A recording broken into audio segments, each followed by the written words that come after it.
Hi hello नमस्कार, मी सुवर्णा's home किचनमध्ये तुमचं परत एकदा अगदी मनापासून स्वागत. सगळ्या सबस्क्रायबरचे धन्यवाद, सगळ्या व्ह्यूअर्सचे मनापासून आभार. करीसाठी मी बनवणार आहेत डोसे. तर डोस्यांची रेसिपी बघा. कुठल्याही ऋतूत तुम्ही या पद्धतीने जर पीठ आंबवलं ना तर तुमचे डोसे कुरकुरीत होणार आणि इडली पण पांढरी शुभ्र आणि हलकी होणार. तर बघा, मी त्यासाठी इथे घेतलेले आहेत जाड रेशनचे तांदूळ घेतलेले आहेत आणि ते तांदूळ आपल्याला 4 फुलपात्र, तुम्ही कुठलेही एक माप घेऊ शकता, वाटी, फुलपात्र, पातीलं, तुम्हाला ज्या प्रमाणात बनवायचे असतील त्या प्रमाणात. तर बघा, मी इथे 4 फुलपात्र तांदूळ घेतलेले आहेत. 1 फुलपात्र मी घेणार आहे उडदाची डाळ. तुम्हाला जर मैत्रिणींना फक्त डोसे बनवायचे असतील, इडली नसेल बनवायची, तर काय करायचं आहे, यात 1 वाटी आपल्याला हरभऱ्याची डाळ पण टाकून घ्यायची आहे, म्हणजे डोसे छान होतात. पण मी यापासून इडली पण बनवणार आहे आणि डोसे पण बनवणार आहे, म्हणून मग मी इथे हरभऱ्याची डाळ टाकलेली नाहीये. डोसे कुरकुरीत होण्यासाठी पुढे मी तुम्हाला सांगणार आहे हरभऱ्याची डाळ न टाकता तुम्ही काय टाकू शकता ते. आता हे आपल्याला 3 ते 4 पाण्याने दोन्ही स्वच्छ छान धुवून घ्यायचे. आणि लक्षात ठेवा, नेहमी वेगवेगळंच भिजत घालायचं आहे, कारण एकत्र भिजत घातला तर जेवढं आपल्याला पाहिजे तसं फर्मेंट होत नाही, म्हणून वेगवेगळंच भिजत घालायचं आहे. 4 ते 5 पाण्याने धुवून झाल्यानंतर काय करायचं आहे, जर तुमच्याकडे ऊन येत असेल तर तुम्ही हे उन्हात ठेवायचं आहे, आणि जर ऊन येत नसेल तर तुम्ही इथे कोंबट पाणी टाकायचं आहे. त्याने पण छान पीठ आपलं फर्मेंट होतं. आणि आता खूप छान असं हिवाळा, उन्हाळा, पावसाळा काही असो, तिन्ही ऋतूत पीठ छान फर्मेंट होण्यासाठी टाकायचं आपल्याला अर्धा चमचा दोन्ही याच्या मेथ्या. मेथी टाकल्याने काय होतं, आपण जेव्हा इडली डोसे खातो त्यावेळेस आपल्याला त्रास पण होत नाही आणि पीठ पण छान फर्मेंट होतं. पाणी टाकताना आपल्याला कमीत कमी बघा 4 ते 5 इंच वरती पाणी ठेवायचं आहे. आणि आता हे 6 तासासाठी छान भिजवून घ्यायचं आहे. 6 ते 7 तास छान असं डाळ आणि तांदूळ आपले भिजले गेलेले आहेत, अगदी छानच. आता काय करायचं आहे आपल्याला बघा, 1 वाटी मी आपण जे रोजचेच पोहे खातो ना, नाश्त्यासाठी जे पोहे बनवतो ना, ते पोहे घेतलेले आहे. जाड पातळ कुठलेही पोहे घ्या तुम्ही. ते पोहे काय करायचे आपल्याला आता 3 ते 4 पाण्याने स्वच्छ धुवून घ्यायचे आहे. 3 ते 4 पाण्याने धुवून मी थोडंसं पाणी ठेवलेलं आहे. आणि आपलं आता तांदूळ आणि डाळ बारीक होईपर्यंत पोहे छान भिजू द्यायचे. 4 वाटी तांदूळ, 1 वाटी उडदाची डाळ आणि 1 वाटी पोहे, हे प्रमाण अगदी योग्य आहे. तांदळातलं पाणी पूर्ण काढून टाकलेलं आहे, पण डाळीतलं पाणी तसंच ठेवायचं आहे. आणि जेव्हा आपण डाळ आणि तांदूळ बारीक करू ना, त्यावेळेस आपल्याला डाळीतलं पाणीच वापरायचं आहे, हे पाणी फेकायचं नाहीये. जेवढं लागेल ना आपल्याला तेवढं आपण डाळीतलेच पाणी बारीक करताना वापरायचं. थोडंसं यात डाळीतलं पाणी घालून घ्यायचंय बारीक करताना. बघा, मी खूप जाडही नाही आणि खूप बारीक अशी पेस्ट पण नाही, गरमरीत असं आपल्याला बारीक करून घ्यायचंय.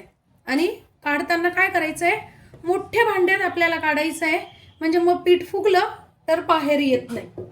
तांदूळ आपण गरमरीत केले होते, खूप बारीक पेस्ट नाही केली, पण डाळीची मात्र आपल्याला अगदी अशी बारीक पेस्ट करून घ्यायची. बघा, या पद्धतीने अगदी बारीक पेस्ट आहे, अशीच आपल्याला डाळीची करून घ्यायची आहे.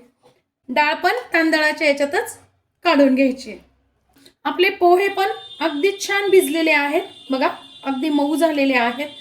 आता आपल्याला काय करायचं आहे, पोहे पण अगदी बारीक पेस्ट करून घ्यायची. पोह्यांची पण बघा, पोहे पण आपण अगदी बारीक करून घेतलेले आहे पेस्ट, यातच काढून घ्यायची आहे.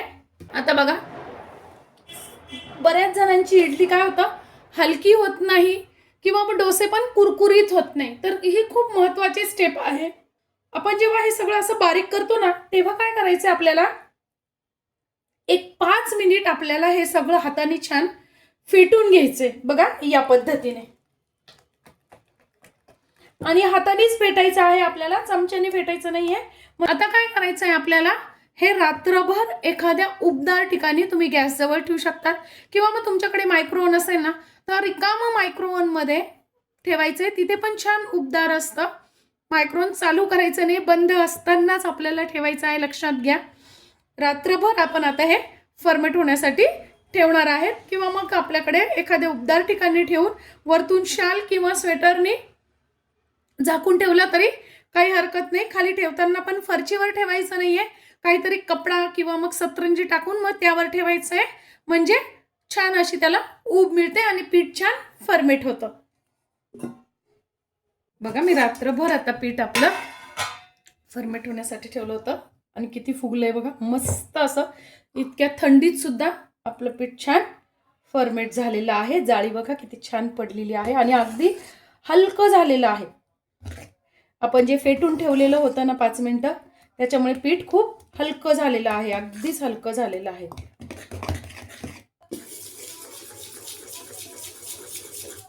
तुम्हाला जेवढे डोसे बनवायचे असेल ना तेवढंच पीठ तुम्ही सध्या काढून घ्यायचंय सगळ्या पिठात.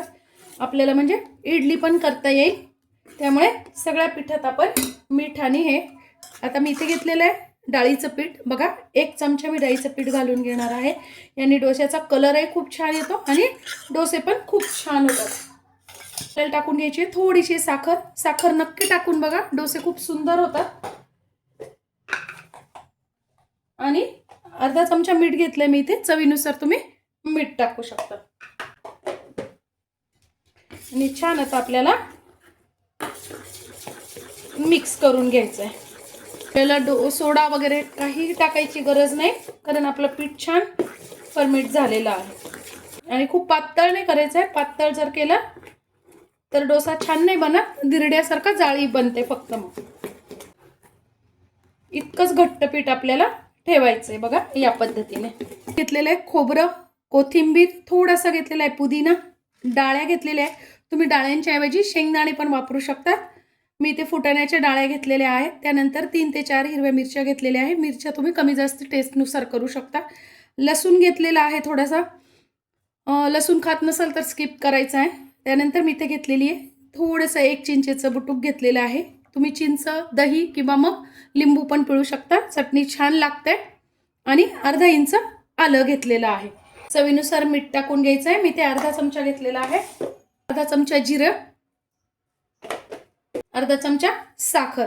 साखरेने चव छान बॅलन्स होते. सुरुवातीला आपल्याला चटणी कोरडीच बारीक करायची आणि नंतर थोडंसं पाणी टाकून छान अशी बारीक करून घ्यायची.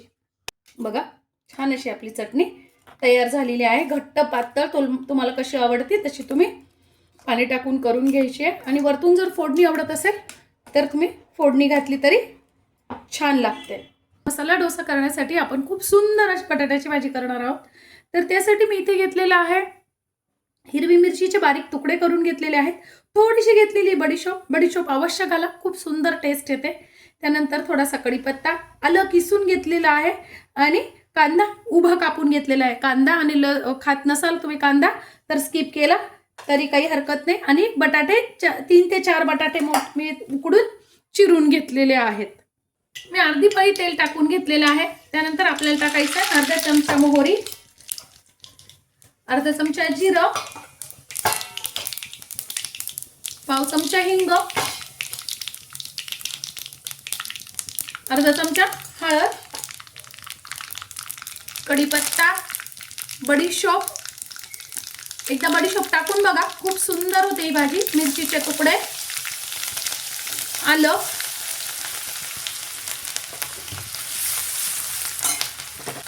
अर्धा मिनिट हे परतलं झालं की आपल्याला टाकून घ्यायचं आहे कांदा.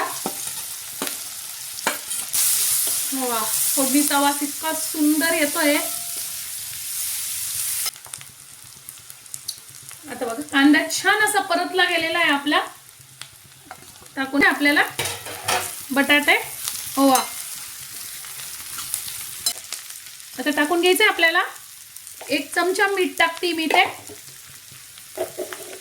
मीठ तुम्ही चवीनुसार कमी अधिक करू शकता. आता छान 2 मिनिटासाठी भाजी आपल्याला वाफवून घ्यायची. जास्ती नाही वाफवायची, फक्त 2च मिनिटं. 2 मिनिट झालेले आहे. वा, बडीशोपेचा आणि जिऱ्याच्या फोडणीचा खूप सुंदर वास येतो. आता थोडंसं मी खोबरं आणि कोथिंबीर टाकून घेतलेली आहे. आपली भाजी तयार आहे. आता बघ तवा आपल्याला काय करायचं आहे, तापवून घ्यायचं आहे. आणि मग काय करायचं आहे, पाणी टाकायचं आहे आणि थोडंसं 2-3 थेंब तेल टाकून घ्यायचं आहे. आणि तवा पुसून घ्यायचा आहे बघा, या पद्धतीने, म्हणजे डोसा तुटत नाही. परत आपल्याला बाजूनी तेल किंवा बटर सोडून घ्यायचंय. त्यावर टाकून घ्यायची आहे बटाट्याची भाजी. वा, भाजी टाकून छान अशी पसरवून घ्यायची आहे. मस्त असा आपला डोसा तयार आहे बघा. काय सुंदर आपला डोसा तयार झालेला आहे. आजची माझी ही व्हिडिओ, ही रेसिपी तुम्हाला कशी वाटली कमेंट्स मध्ये नक्की सांगा. चॅनलवर लाईक, सबस्क्राईब आणि शेअर करा. धन्यवाद.